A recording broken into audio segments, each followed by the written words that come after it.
Beetroot juice supplementation increases concentric and eccentric muscle power output. Original investigation. Donc, qu'est-ce que c'est? Eh bien, on parle du jus de betterave. Donc le jus de betterave, ça commence à être connu parce que ça contient en fait surtout des nitrates, d'accord? Donc des nitrates qui aident en fait à la production d'acide nitrique dans notre sang. Et donc, dans notre sang, oui, en fait, basiquement, ça fait de la production d'acide nitrique même dans tout notre système, ce qui a un effet vasodilatateur, d'accord? Alors, c'est en tout cas l'effet que j'ai identifié moi, mais si ça se trouve, il y en a d'autres, hein, voilà. Et puis, déjà, d'une part, je ne suis pas sûr que je connaisse très bien tous les effets de l'oxyde nitrique. D'ailleurs, c'est pas de l'acide nitrique, pardon, c'est de l'oxyde nitrique. Pardon. Hein. Du coup, je ne connais pas très bien tous les effets de ça, mais en plus, je ne sais même pas si on a identifié vraiment tout ce qui se trouvait dans le jus de betterave. Ce serait un peu prétentieux, je pense, parce qu'il y a aussi de la bétaïne, par exemple, dedans, et peut-être d'autres choses, mais potentiellement, on pense que c'est quand même ce mécanisme-là qui fait ça, parce que les nitrates, en fait, on les prédigère dans notre bouche, et si jamais on se fait des bains de bouche avant de prendre du jus de betterave, eh bien, on n'a plus en fait ce qui nous permet de faire cette espèce de prédigestion, et du coup, en règle générale, ça améliore pas les performances. Donc c'est comme ça qu'on sait que c'est peut-être lié à ça. En tout cas, la majorité, c'est plutôt des effets positifs, c'est lié à ça. Donc, je ne sais plus si je l'ai dit, mais c'est une substance qui est très étudiée en ce moment parce qu'on se rend compte que effectivement, ça améliore les performances. Qu'est-ce qu'ils ont fait?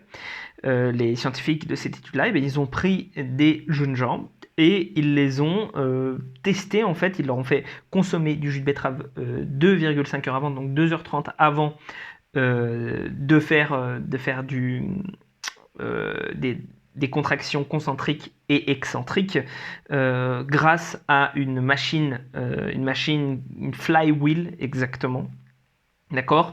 Une flywheel, c'est une roue d'inertie. D'accord. Donc c'est une roue qui a une certaine inertie, et donc quand tu l'emmènes dans un sens, et bien après elle va revenir avec exactement la même force dans l'autre, ce qui permet en fait de faire des excentriques accentués, parce que comme ils l'ont fait d'ailleurs dans cette étude là, si jamais tu freines pas très très fort au début et que tu freines très fort à la fin, et bien tu vas devoir freiner sur une distance plus courte tout l'élan que tu avais mis sur une distance plus longue. Et donc ça va te donner plus de puissance en fait à encaisser. D'accord? Donc c'est pour ça qu'il parle de puissance. D'ailleurs, il te parle de power output et pas de force ou de vélocité. D'ailleurs, ils n'ont pas mesuré la vélocité et ils le disent que c'est une des limitations de leurs études. Qu'est-ce que ça veut dire? Ils ont mesuré donc du coup tout ça, et ils se sont rendus compte du coup face à un placebo, hein, ils ont fait le même protocole une fois avec un jus de betterave, une fois sans jus de betterave, avec un truc qui ressemble à du jus de betterave, mais apparemment pas assez parce qu'au goût on pouvait faire la différence. Ça, ils le mettent aussi dans la limitation de leur étude, et ils ont fait faire ça aux gens avec plein de niveaux de roue d'inertie. Donc je ne sais pas exactement à quoi ça correspond ces niveaux de roue d'inertie, mais il faut juste se dire que c'était de plus en plus difficile. Et donc plus c'était de plus en plus difficile, plus c'était la force qui prenait le pas sur la vitesse. D'accord? Si tu essaies de mettre le maximum de puissance possible, eh bien il y a forcément un moment où la force va prendre le pas sur la vitesse, et inversement, où avant la vitesse prenait le pas sur la force. Et donc en fait, eh bien, ils se sont rendus compte que ça aidait beaucoup. Mais genre ça aidait vraiment beaucoup. Moi j'ai été surpris. Tu as alors des tailles d'effets en fait qui vont de modéré à large. Sachant que la taille d'effet, c'est vraiment le truc en fait qui détermine la magnitude de l'effet. Donc à quel point ça te fait augmenter, sur la mesure donnée, quel point la différence est importante, d'accord. Bon, même s'il y a des changements qui ne sont pas significatifs. C'est-à-dire qu'il te montre en fait une taille d'effet à des moments avec des confidence intervals, donc des intervalles de confiance. Voilà, ils te disent voilà la taille d'effet elle est modérée. En réalité, la taille d'effet elle peut pas être modérée parce qu'elle chevauche le 0. Et donc si elle chevauche le 0, ça veut dire qu'en fait, ben la différence n'est pas significative.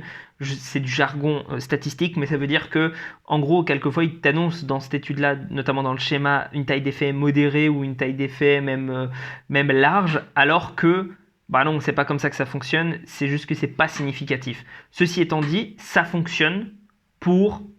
donc ça veut dire, parce que ça pourrait sembler bizarre, ça veut dire qu'en fait, plus il y a de variabilité entre les individus, plus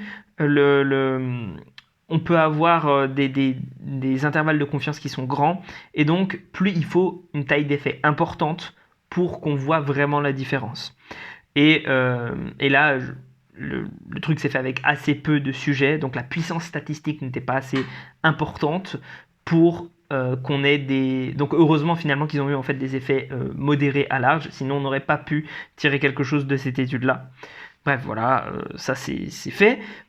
Mais toujours est-il que, eh bien, ça aide dans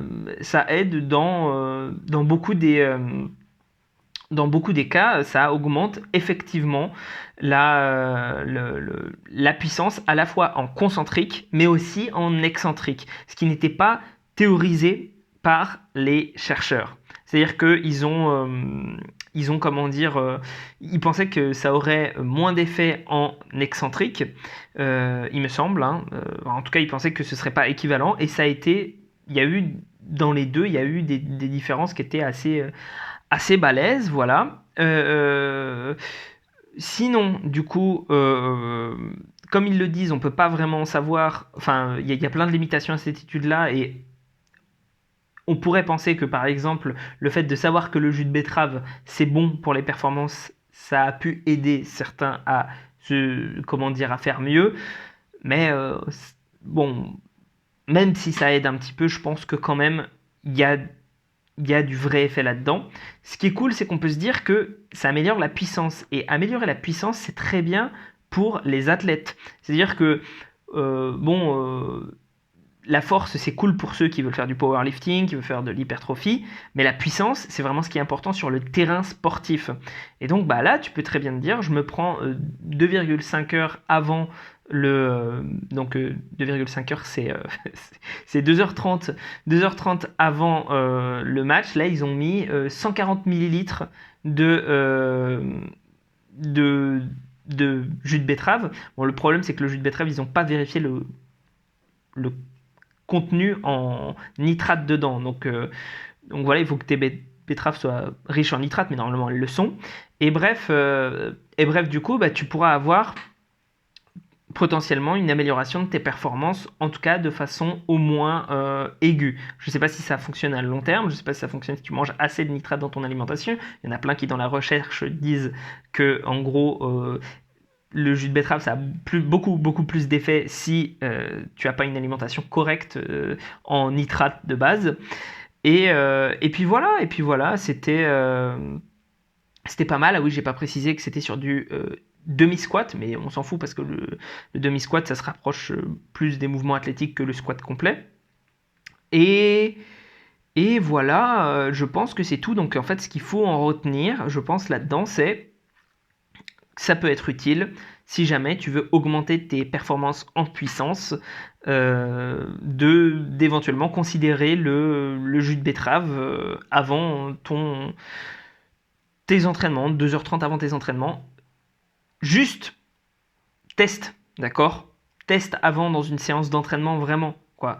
Ne commence pas par exemple à faire un match ou une compétition où tu dis je vais faire le jus de betterave cette fois-ci. Si ça se trouve, ça fonctionne pas sur toi, si ça se trouve, ça va te provoquer des problèmes intestinaux, je sais pas quoi, tu digères mal, j'en sais rien. Fais un test, voilà. C'est l'application pratique de terrain. Et puis je te recommande de lire l'étude parce qu'il y a pas mal de choses qui sont dites dedans et surtout elle est assez courte en fait. Donc c'est bien, ça permet les schémas sont assez clairs je trouve. Donc ça permet de voir un peu comment c'est fait une étude. Voilà, je ne pense pas qu'elle soit accessible en libre accès, mais il y a des moyens plus ou moins légaux d'y arriver. Voilà, voilà. Et puis à la prochaine pour une autre vidéo.